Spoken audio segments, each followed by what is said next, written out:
Okay, no. Okay. Excuse me. Good evening, ladies and gentlemen. I'm glad you could make it out here tonight. Tonight I want to talk about the dangers of texting while driving. I did some research on this, and it came to my attention through my research that car crashes are the leading causes of death in the U.S. When you look through the statistics on the use of cell phones, either talking or texting while driving, it's amazing on the magnitude of the people that are actually doing this activity. The problems have reached thousands of people either being injured or dying yearly. These are staggering statistics. Next, I want to discuss how I came to do this research. Back in October of 2010, I lost my daughter. My daughter was texting while she was driving. It came about when she was going around a curve close to home when her phone went off. And her phone was found open at approximately 10 to 1 in the morning when she was trying to answer a text going around a curve where she lost control of her car, went over an approach, left ground level, and the grade of the ground dropped another 25 feet, which put her in the air about 30 feet in the air, which allowed the car to overturn and land on its roof. This is what ended up killing her. With this in place, and knowing this, this accident, if you continue this activity, or people that you know continue this activity, it can happen to you or a loved one. And then you will be going to visit your loved one. It could be your father, your mother, your cousin, close friend, brother, sister.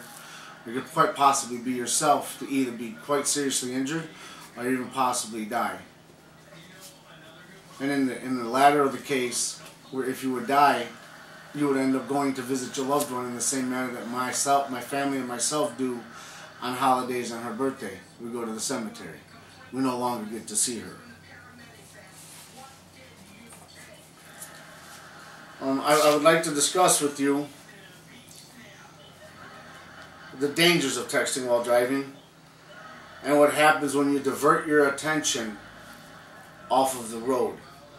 It come to my knowledge through my research that at normal highway speeds, at 60 miles an hour, if you take your eyes off of the road for a minimum of 5 seconds, you will travel the length of a baseball field. That's 300 feet. In 5 seconds. It's 100 yards is what you'll end up driving in 5 seconds. Totally oblivious to what's in front of you. I would first like to share with you some of the studies that I came across. One in particular from the Virginia Tech Institute of Transportation. Virginia Tech Institute of Transportation come about somewhere in the late 1950s, 55, 56, 57 in there. They're basically, just to give you an insight of what they do, they're basically set for Federal Motor Carriers, FMC, to do studies on transportation, whether it be not residential, commercial transportation, or just regular driving. So you got regular cars, trucks, buses, or you got semis and whatnot. And also, as a matter of fact, railroad. So they do a lot of safety on a lot of that stuff there. Excuse me. July of 2009 was their first study. It was one of the main studies. And what they did was they put on board vehicles for over, I believe it was 6 million miles to see the habits of truck drivers and regular drivers with the use of cell phones in everyday normal driving conditions. These weren't sketched out conditions. These were everyday normal driving conditions.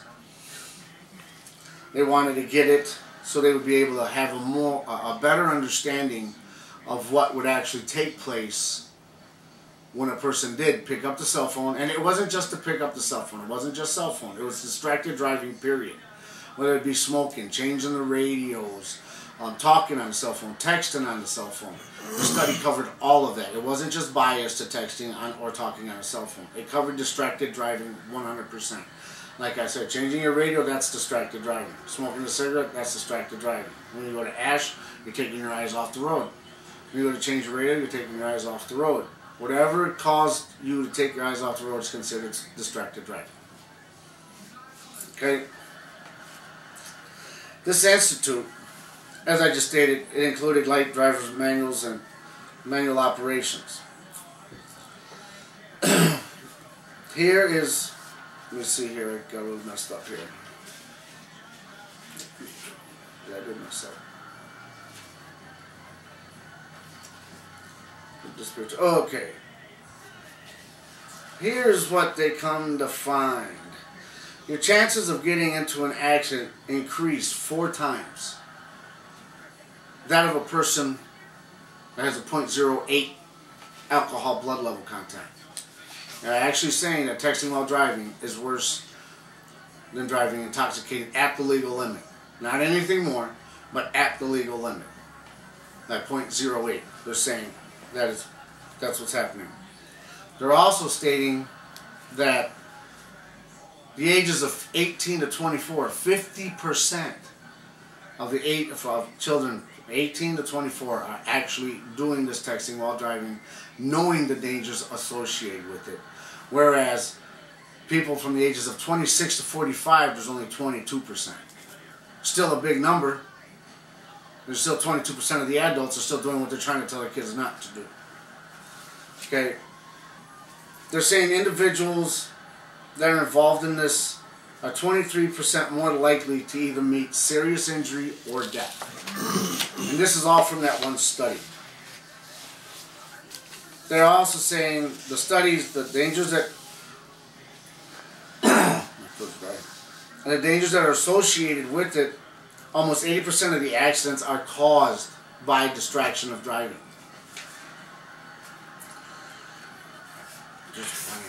See, I wanted to go halfway. Okay, here's an article that I pulled out that I wanted to discuss a little bit on. There's an article, and I'm going to read it word for word because it really hit me. It's an article that was published by Matt Ritchell, published July 27, 2009.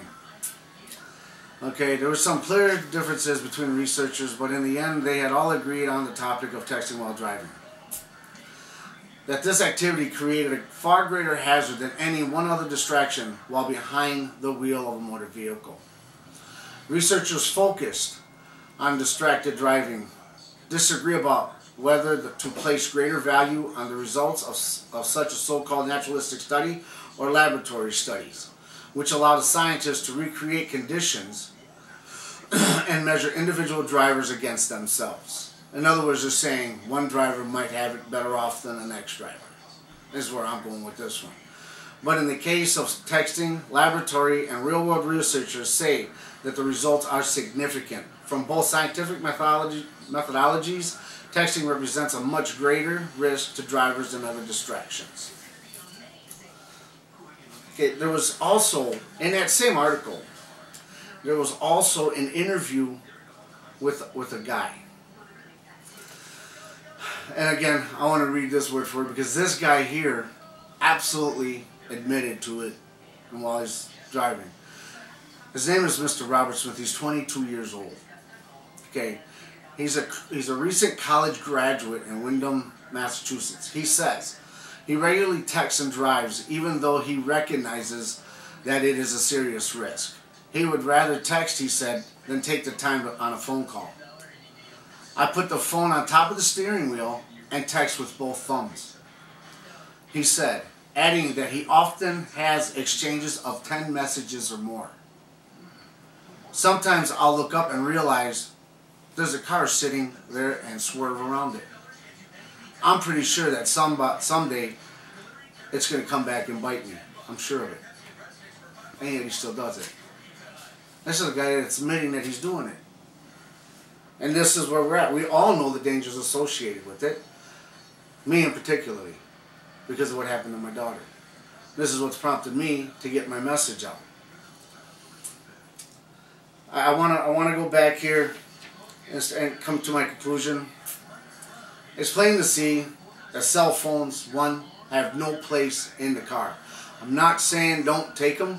I'm just saying shut them off, because if you're in an emergency, you can pick it up, turn it on, and dial it. There's nothing worth losing. There's nothing that severe or that important that's going to come across that phone that you have to pick it up. It's not worth dying for. There's nothing worth dying for on that phone. Absolutely nothing. As you can see, driving in itself is a visual. It's 100% visual. It needs your 100% absolute attention. You distract, you divert, you can wind up in a nice accident. It's obvious that you have to be paying 100% attention. Thirdly, I want to ask, what would you do if you went home today and you got home and you found somebody sobbing and you found out that they were texting while driving and they got killed in an accident? Where would you be? What would you do? What would happen? What would your mother and father say if they got a phone call and it was you that died while you were texting while driving? Where would they be? What would they do? I'm going to leave you with this. Whenever you reach for your phone while you're in the car, think of me and think of my daughter 6. Remember what I've lost because of that phone. I'd like to thank you all for coming out tonight, and remember, shut your phones off and drive safely. Thank you very much.